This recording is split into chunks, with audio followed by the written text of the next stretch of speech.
L'autre jour, j'ai mis une story sur Instagram de l'apéritif que j'avais préparé pour ma famille et j'ai reçu un nombre incalculable de messages qui me disent mais comment tu fais pour faire des apéritifs sains? Est-ce que c'est pas trop dangereux pour la santé? Ça a l'air trop bon ce que ça fait, tu peux nous expliquer ce que tu as préparé? Et dans cette vidéo, je me suis dit que j'allais tout simplement te montrer le nombre de choses que tu peux manger dans un apéritif pour que ce soit sain pour ta santé et délicieux en termes de goût. Tu vas voir, ça va te surprendre parce qu'on va pas parler uniquement que des tomates cerises et des bâtonnets de carottes. Le premier aliment que j'utilise dans tous mes apéritifs, c'est du pâté.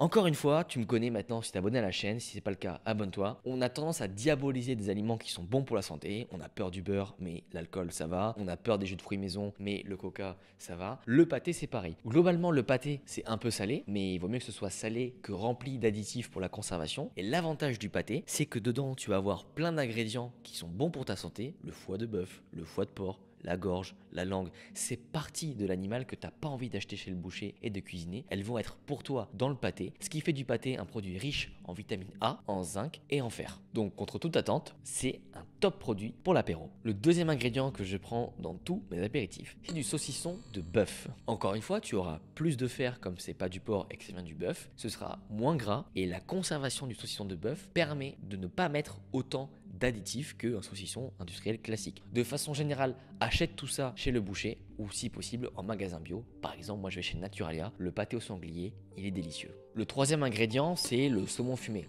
Ouais, ok, c'est un peu cher, mais le saumon fumé, déjà, c'est moins calorique que le saumon normal. C'est riche en lipides, donc ce qui est très bon pour ta santé cognitive, ta libido, mais aussi ta santé physique. Il y a beaucoup de bienfaits à en manger grâce aussi aux protéines et une quantité astronomique d'oméga 3, donc encore une fois pour ton cerveau c'est une très bonne chose. Pour peu que tu rajoutes, et ça va être le prochain aliment, un peu de pain sans gluten et c'est super. Pourquoi le pain sans gluten? Parce que comme ça tu vas pouvoir prendre du pain cétogène par exemple pour avoir beaucoup de protéines, ou alors du pain au sarrasin pour limiter l'apport de gluten et donc faciliter la digestion, puisque tu sais très bien comme moi qu'après l'apéritif il y a un grand repas, donc vaut mieux faciliter au maximum la digestion. Et franchement, pain sans gluten, petit saumon fumé ou pâté, incroyable. Pour les plus courageux d'entre vous, je vous conseillerais aussi le foie de morue. Le foie de morue fumé au bois de hêtre, c'est absolument magnifique, c'est très bon pour la santé, c'est très bon en termes de goût. Dis-toi, dans une barquette de foie de morue, tu as plus de 1000% de tes apports en vitamine A et vitamine D. Donc même si tu en prends une toute petite cuillère, une petite pique de bâtonnet comme ça, t'es bien. Et si tu veux pas forcément mettre le foie de morue sur le pain, il n'y a pas de souci, tu vas pouvoir mettre du guacamole. Puisque l'avocat, avec tous les bienfaits qu'il a, que ce soit pour le cerveau, pour la circulation sanguine, pour la contraction musculaire, pour la bonne gestion du cholestérol et du poids, c'est un must. Dans les apéros, le guacamole, c'est un must. Et l'avantage du guacamole, c'est que tu peux le consommer avec des bâtonnets de carottes ou des bâtonnets de concombre. Et d'ailleurs, on peut aussi faire pareil avec le houmous ou même le tzatziki. Ok, il y a un peu d'huile dans le houmous, mais encore une fois, tout dépend de la préparation. C'est vrai que si tu m'achètes des petites barquettes de tzatziki à Carrefour, quand tu lis les ingrédients, ça fait pas rêver. Par contre, si tu prends 2 secondes pour prendre un concombre, de la nette et du fromage blanc, pour peu que ce soit du skyr et qu'il y ait beaucoup de protéines, là, encore une fois, tu as l'apéritif le plus protéiné du monde. Je vais te conseiller également des classiques, comme la petite tapenade.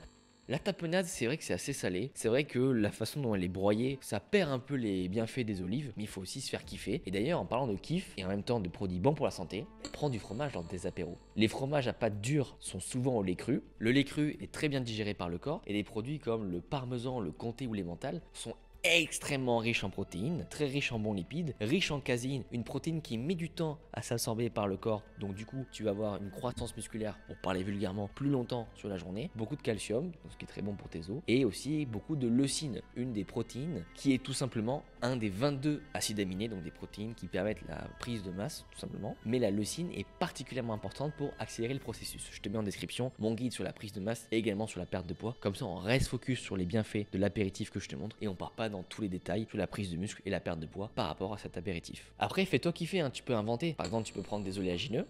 Tu peux te dire que tu vas prendre des amandes et des noix parce qu'il y a plus d'oméga 3. Tu peux dire que tu vas prendre des noix de cajou parce que, en vrai, c'est meilleur. Tu peux te dire que tu vas servir 3 noix de Brésil à tout le monde, puisque 3 noix de Brésil par jour, c'est 100% de tes apports en sélénium. Pas dégueu. Tu peux aussi servir des dattes, des pruneaux, des abricots secs, potassium, fibres, sucre rapide, dans le bon sens du terme. Encore une fois, c'est délicieux. Et en fait, tu vois, si tu prends tous ces aliments et que t'en fais un plat, tu vas trouver ça. Genre, demain, je te fais une tartine de pain avec avocat, saumon fumé, un peu de fromage, d'oléagineux et de tomates cerises. Tu vas te dire, oh, cette salade, salade est très bonne. Et en fait, c'est pas parce que c'est à l'apéro que c'est plus gras. C'est comme quand tu manges un burger, le fait de manger du pain, du steak, de la salade, si c'est sain, c'est pas le fait de mettre le steak et la salade dans le pain qui va faire que tout de suite c'est gras. C'est ce que tu feras à côté. C'est les frites, c'est la mayo, c'est la double portion de steak, c'est la boisson que tu vas prendre qui fait que ton burger va être gras. Mais c'est pas l'aliment lui-même qui est gras. D'ailleurs, je l'ai pas mis parce que je comprends que si tu invites 10 personnes, c'est un peu long à préparer, mais tu pourrais faire des œufs durs aussi pour tout le monde. Je te jure que je l'ai fait une fois, tout le monde était ravi. Et pour finir sur un apéritif sain, il faut quand même des boissons.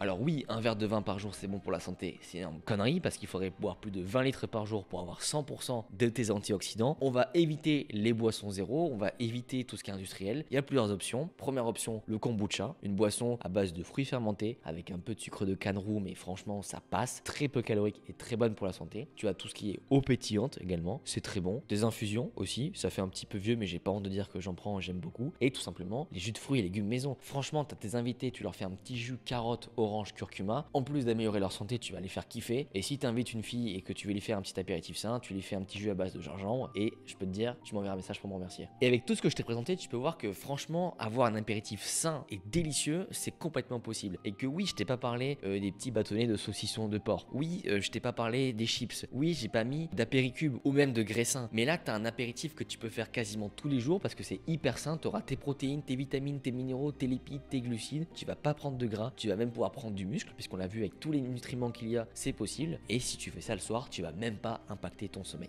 Si tu enchaînes avec ça directement avec un dessert, je te conseille de faire un banana bread maison. Tu peux remplacer la farine par de la whey, ne pas mettre de sucre et mettre du chocolat noir. Et je peux dire que tu vas non seulement bluffer tes invités, mais en plus chouchouter ta santé. J'ai hâte que tu testes, j'ai hâte que tu me tagues en story sur Instagram pour que je vois un petit peu les apéritifs que tu as pu faire. C'était Flavio, abonne-toi et mets-moi en commentaire les prochaines vidéos que tu veux voir sur la chaîne. Et d'ici là, porte-toi bien, ciao ciao.